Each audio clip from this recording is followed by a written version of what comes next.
नमस्कार दोस्तों, स्वागत आप सबका इंस्पायरिंग और इन्फॉर्मेटिव वीडियो में। अभी एक मैम जो बीपीएससी का इंटरव्यू देने के लिए है, मैम से जानेंगे कि मैम से कैसे कैसे क्वेश्चन पुटअप किए गए हैं, मैम को कितना प्रेशर फील हुआ है और मैम कैसे उसका रिस्पॉन्ड किया और कैसे बोर्ड था और कैसे मैम की तैयारी रही है, कैसे मैम की स्ट्रगल रही, जर्नी क्या रही है। मैम सबसे पहले यहाँ पे आने के लिए, इंटरव्यू में अपीयर होने के लिए आपको कॉन्ग्रेचुलेसन्स। आपका नाम क्या है, एजुकेशनल बैकग्राउंड क्या है? मेरा नाम साक्षी प्रिया है और मैंने मैथमेटिक्स ऑनर्स किया है DU से। ओके, मैम अपने ड्यू से पढ़ाई किया है, नो डाउट बहुत आपका जो एकेडमिक को स्ट्रॉन्ग रहा है। तो एकेडमिक में आप कैसे थी पढ़ने में? कहा यह जाता है कि जो भी एस्पिरेंट होते हैं, तैयारी करते हैं, सक्सेस होते हैं, इंटरव्यू तक आते हैं, वो एकेडमिक दिन बहुत स्ट्रॉन्ग होते हैं। बेसिकली आप कैसी थी पढ़ने में? मैं ये कहूँगी कि मैं बहुत ज़्यादा भी पढ़ने में अच्छी नहीं थी और मतलब कि एवरेज कह सकते हैं कि मार्क्स अच्छे आ जाते थे, मतलब जीनियस नहीं थी, बिल्कुल भी नहीं। हार्ड वर्क करके मार्क्स मेरे अच्छे आते थे। और उसके बाद जहाँ तक बात है बीपीएससी की, तो इसमें ऐसा कुछ नहीं है कि आपको बहुत ही आपका स्ट्रॉन्ग बैकग्राउंड होना चाहिए, आप DU के IIT के होने चाहिए।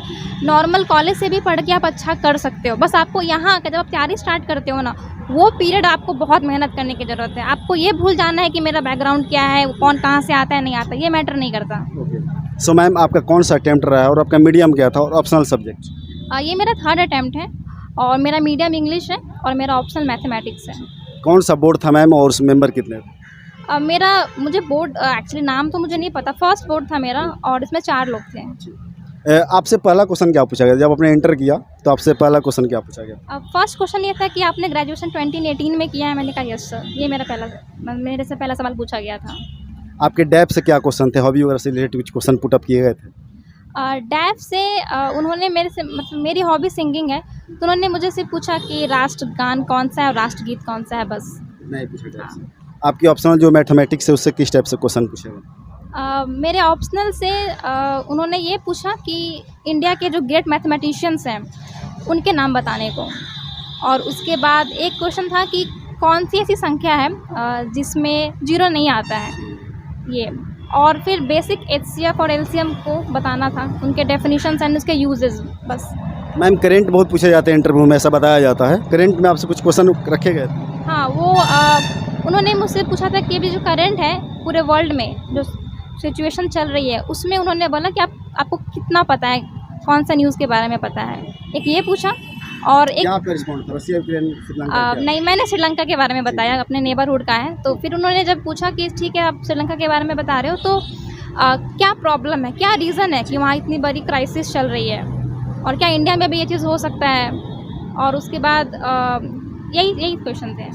मैम काउंटर क्वेश्चन वगैरह पूछे जा रहा है कि नहीं, इसको आपने फील किया? काउंटर क्वेश्चन काउंटर क्वेश्चन मेरे से काउंटर क्वेश्चन नहीं पूछा गया था। हाँ, एक सवाल के लिए पूछा गया था जब मैंने बताया था श्रीलंका के बारे में, तो उन्होंने ये बोला कि क्या इंडिया में ये हालात हो सकते हैं, और हो सकते हैं तो कैसे हो सकते हैं, क्या रीज़न है, क्या इंडिया का कितना कर्ज वगैरह है, बस ये, और कुछ इससे ज़्यादा नहीं। सो मैम ओवरऑल आपके इंटरव्यू की बात करी जाए तो आपका कितना देर इंटरव्यू चला होगा और बेसिकली आपने कितने सारे क्वेश्चंस का रिस्पॉन्ड कर पाया अच्छे तरीके से और कितने का नहीं कर पाया आपने? मेरी इंटरव्यू अराउंड 15 से 16 मिनट चली है, और नंबर मैं एग्जैक्ट बता तो नहीं सकती, बट हाँ परसेंटेज मुझे लगता है कि मैंने कोशिश की कि मैं 75% से ज़्यादा आंसर्स दूँ। मैम अब तैयारी की थोड़ी सी बात करेंगे, आपका स्ट्रेटेजी की बात करेंगे। आप कितने घंटे पढ़ाई करते थे? यहाँ पे आना, इंटरव्यू देना, सिविल सर्विसेज में यहाँ पहुँचना, सक्सेस होना, फिर ईश्वर से विश करता है फाइनलिस्ट में नाम है, तो मैम कितने घंटे पढ़ा जाए तो यहाँ तक पहुँचा जा सकता है? कंसेप्ट ऐसा होता है कि 14 घंटे, 15 घंटे, इसके पीछे की हार्श रियलिटी क्या है? 15 घंटे की पढ़ाई तो मैंने कभी नहीं की, और मैं किसी को सजेस्ट भी नहीं करती हूँ। बहुत लोग कर लेते हैं क्योंकि सबकी सीटिंग पावर एक जैसी नहीं होती। आप 6 से 8 घंटे अगर रोज़ एवरीडे पढ़ते हैं, मतलब मिनिमम है कि आपको, अगर आप उतना नहीं भी कर पाते तो मिनिमम एक होना चाहिए थ्रेशोल्ड कि इससे कम नहीं पढ़ना है, चाहे वो 3 घंटा हो, 4 घंटा हो, या कुछ भी है। और एक कंसिस्टेंसी को फोकस करने की ज़रूरत है कि हाँ, जो मैंने स्टार्ट किया है उसको कंटिन्यू करो। कुछ भी नहीं पढ़ लेना कि आज हिस्ट्री पढ़ लिया, कल ज्योग्राफी पढ़ लिया, ऐसा नहीं। आप जो टॉपिक उठाते हो उसको आप ख़त्म करो, उसको आप रिवाइज़ करो, टेस्ट पेपर लगाओ, क्वेश्चन सॉल्व करो और फिर उसको रिवाइज़ करो। ये प्रॉपर तरीका होता है पढ़ने का। मैम इनिशियल स्टेज की बात करी जाए, जब आपने प्रीलिम्स का जब स्टार्टिंग किया होगा प्रिपरेशन, तो उस समय इनिशियल रिसोर्सेस आपके क्या क्या हुआ करते थे? अब एक्चुअली सबसे मैं ये बताऊं तो जो इनिशियल रिसोर्सेज होते हैं वो हर सब्जेक्ट के NCERTs होते हैं, और उसके बाद कुछ स्टैंडर्ड टेक्स्ट बुक्स भी हैं, जैसे हिस्ट्री के स्पेक्ट्रम हो गई या पॉलिटी की लक्ष्मीकांत हो गई, ये।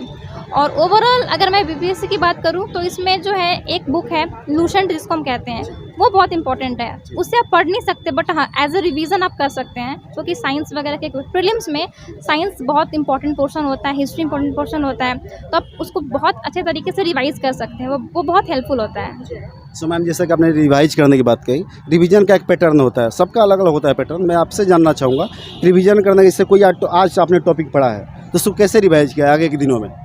देखिए जनरली अगर आप बहुत अच्छे से पढ़ना चाहते हैं कि आपकी पढ़ाई सही से रहे, तो आप पूरे दिन जो पढ़ाई करते हैं रात को सोने से पहले 1 घंटा आप उसको रिवाइज़ कर लें। बट कभी कभी ये प्रैक्टिकली पॉसिबल हो नहीं पाता है, तो आप ऐसा कर सकते हैं कि आप जितना भी टारगेट रखते हैं कि सपोज़ मैं 15 दिनों में हिस्ट्री ख़त्म कर लूँगा, तो 15 दिन के बाद आप अगला 2 से 3 दिन या 5 दिन आप उसको रिवाइज़ करें, कुछ और टॉपिक स्टार्ट नहीं करें।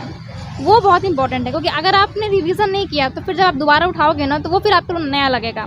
और ये चीज़ हर टॉपिक के साथ करनी चाहिए। रिवीजन जब आप फर्स्ट टाइम रीड करते हो फिर आप दोबारा पढ़ो, उस टाइम नोट्स बनाने की ज़रूरत नहीं, क्योंकि फर्स्ट टाइम अगर आप नोट्स बनाओगे ना तो आप उल्टा स्पेक्ट्रम या लक्ष्मीकांत को ही लिख लोगे कॉपी पे, तो वो नहीं करना है। एक बार आप पढ़ें, उसको एक बार दोबारा देख लें, फिर जब आप उसको दूसरी बार पढ़ेंगे तब आप उसका चाहें तो नोट्स बना सकते हैं या आप उसको अंडरलाइन कर सकते हैं, और फिर ऐसे पैटर्न होता है रिवीजन करने का।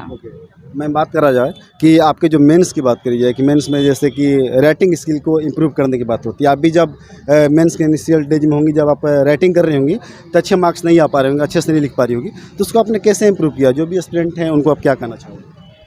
मेंस आंसर राइटिंग के लिए अगर आप जब स्टार्ट करते हैं तो आप ऐसा कर सकते हैं कि टॉपर्स के नोट्स आप देख सकते हैं कि वो कैसे लिख रहे हैं आंसर।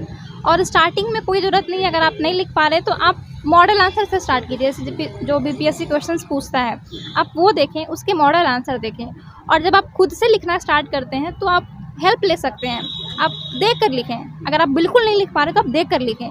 आप 4, 5, 10 आंसर देख कर लिखोगे, फिर आपको आइडिया लगेगा कि एग्जैक्टली लिखना क्या है। उसके बाद फिर आप सेल्फ प्रैक्टिस करें। मॉक टेस्ट लगाना बहुत ज़रूरी है, क्योंकि वहाँ पे 8 क्वेश्चन लिखना और अराउंड 4 से 5 पेजेस लिखना होता है, कम टाइम रहता है, सोचना पड़ता है, तो वहाँ पे आप कुछ नया नहीं सोच पाएंगे। जो आपके माइंड में पहले से फीड होगा वो चीज़ वहाँ पे इम्पॉर्टेंट है, तो वो आप कि जितना मॉक आप लिखोगे उतना आपके लिए इम्पॉर्टेंट होगा। Ma'am, Bihar special prelims mains में खास करके बहुत ज़्यादा इंपॉर्टेंट होता है, उसको कैसे कवर करें? जैसे कि अदर स्टेट के जो स्टूडेंट हैं बिहार के बारे में बहुत कम जानते हैं, हालांकि आप तो होप्स हो कि बिहार से ही होंगी, तो वो उसको कैसे कंप्लीट कर सकते हैं? बिहार स्पेशल करने के लिए कोई बहुत बड़ी प्रॉब्लम नहीं है। बुक आती है, बहुत सारी पब्लिकेशंस की बुक आती है। मैंने केबीसी नैनो रेफ़र की थी बिहार स्पेशल की। बिहार स्पेशल में एक खासियत है कि जो हमारी बिहार की एंशिएंट हिस्ट्री है ना, वो ऑलमोस्ट इंडिया की हिस्ट्री से मैच करती है, क्योंकि जो भी मगध है, गुप्ताज़ है, ये सब बिहार से ही हैं। तो ये यहाँ पे एक थोड़ा सा बेनिफिट हो जाता है। बट आप जो भी बुक आती है बिहार स्पेशल की, आप उसको पढ़ें, उसमें बिहार की proper history, geography, polity, economics, उसके बाद सेंसस, ये सारी होती हैं। और अराउंड ये 200-250 पेज की बुक होती है, बट हार्डली एग्ज़ाम के पॉइंट ऑफ व्यू से उसमें 100-150 पेजेस होते हैं। उसको पढ़ना है, उसकी प्रैक्टिस करनी है, और फिर आराम से हो जाएगा, उसमें कोई बहुत बड़ी प्रॉब्लम नहीं है। मैम, आपसे कि मैं क्वेश्चन जरूर पूछना चाहूँगा, क्योंकि आपका ऑप्शनल मैथमेटिक्स है और बैकग्राउंड भी आपका मैथमेटिक्स रहा है, तो जैसे कि मैं आपसे ये जानना चाहूँगा कि जो भी स्टैटिस्टिक्स वाला पार्ट है मैम, वो आर्ट्स वाले, ह्यूमैनिटी वाले जो एस्पिरेंट होते हैं, तो वो स्टूडेंट तो नहीं कर पाते हैं, तो कैसे उसको सही कर सकते हैं? देखिए, जो स्टैट का पोर्शन आता है पेपर 1 में, वो उसके लिए हम ना पहले से डर जाते हैं कि ये मैथ्स का है, ग्राफ्स ऐसे हैं। बट अगर आप पेपर प्रीवियस ईयर को एनालाइज करोगे तो आपको लगेगा कि ऑलमोस्ट एक ही पैटर्न पे क्वेश्चन आ रहे हैं। कभी थोड़ा टफ हो जाता है तो वो सबके लिए होगा, और कभी थोड़ा इजी हो जाता है। तो उसके लिए मुझे लगता है कि आप सबसे पहले प्रीवियस ईयर देखें कि एक क्वेश्चन प्रॉपर पाई चार्ट से होता है, एक ग्राफ से होता है, फिर कहीं 2 ग्राफ्स को मैच करने होते हैं, तो ऑलमोस्ट और उसमें बहुत मैथ्स के कैलकुलस वगैरह तो यूज़ करना, बेसिक मैथ्स होता है, परसेंटेज निकालना होता है, रेशियो निकालना होता है। ये सारी चीज़ें हम स्कूल में पढ़े हैं, मतलब 9-10 तक। तो पहले आपको अपने से डर हटाना है कि नहीं हो सकता है या मैथ्स बैकग्राउंड नहीं है। और दूसरी चीज़ कि आपको प्रीवियस ईयर देखना, आप मैच करें कि प्रीवियस ईयर में कैसे क्वेश्चंस आ रहे हैं। ऑलमोस्ट उसी पैटर्न पे क्वेश्चन आता है, बहुत हाई लेवल का क्वेश्चन नहीं होता। बस आपको लैंग्वेज पकड़नी है कि वो जो एग्जैक्टली बोलना क्या चाह रहे हैं। लैंग्वेज थोड़ी ट्विस्टेड हो सकती है, तो अगर आप लैंग्वेज पकड़ लेंगे तो आपके लिए फिर बहुत आसान हो जाएगा कि एग्जैक्टली परसेंटेज निकालना है, रेशियो निकालना है या क्या निकालना है। मैम, 67 बीपीएससी प्रीलिम्स के लिए अब जैसा कि आने वाले समय में प्रीलिम्स होगा, तो उसके लिए क्रिस्प स्ट्रेटेजी क्या हो सकती है? चूँकि अब हमें डेट तो एग्जैक्टली पता नहीं है, और 2-3 महीने के अंदर तो हाँ 2-3 मंथ के अंदर हो जाएगा। तो मैं ये बोलूँगी कि आप सबसे ज़्यादा हिस्ट्री, साइंस और बिहार या ये जो हमारा नेशनल करंट है इसको फोकस करें, क्योंकि ये मेजर पोर्शन है प्रीलिम्स का। और जो भी आप टेक्स्ट बुक पढ़े हैं उससे अलग जाने की ज़रूरत नहीं, उसको आप रिवाइज़ करें जितना कर सकते हैं। और मैं ये बोलूँगी कि जितने भी प्रीवियस ईयर हमारे क्वेश्चंस पेपर हैं, जैसे 67 जो लास्ट आया सो, और फिर 66, इन सबों को आप प्रैक्टिस करें। अराउंड आप 20 साल का मौका लगा लें उसमें, और फिर हाँ 20 साल का। इससे क्या होगा ना कि आप जब क्वेश्चन करने जाओगे तो आपको ऐसा लगा कि एक क्वेश्चन तो मैंने कर रखा है। और इसके साथ मैं ये भी बोलूँगी कि बीपीएससी और भी सारे एग्ज़ाम्स लेती है, जैसे दरोगा का एग्ज़ाम हो गया, फिर और भी एग्ज़ाम, उनके पेपर भी एटलीस्ट इस साल के, जैसे 22 में एग्ज़ाम होना है तो 22 में या 21 में बीपीएससी ने और भी एग्ज़ाम्स लिए, आप उसके पेपर भी लगा लें, क्योंकि कुछ क्वेश्चन वहाँ से भी आ जाते हैं और मोर और लेस एक आइडिया मिल जाता है। और बाकी पोर्शन जो है आप चाहे तो अपने सोर्स से कर सकते हैं, बट अगर आप लूसेंट से करेंगे तो रिवीजन में बहुत आसानी होती है। So ma'am, last message aspirant के लिए क्या कहना चाहोगे आप, कैसे खुद को मोटिवेट रखें वो?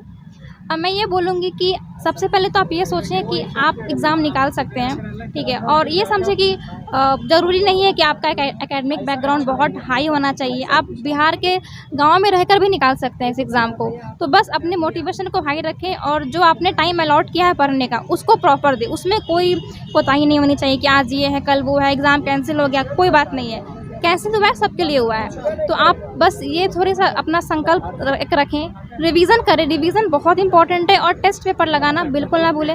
करंट को फोकस करें, करंट को आप छोड़ नहीं सकते हैं, और न्यूज़पेपर ज़रूर पढ़ें, क्योंकि न्यूज़पेपर के बिना आप कंटेम्प्रेरी इशू समझ नहीं सकते। तो बस यही सब फोकस करें और आपका पक्का हो जाएगा। Okay ma'am, thank you so much. हम ईश्वर से विश करते हैं, प्रे करते हैं कि आपका फाइनल लिस्ट में नाम है, ताकि आपके साथ एक प्रॉपर इंटरव्यू कर पाए। शुक्रिया, थैंक यू।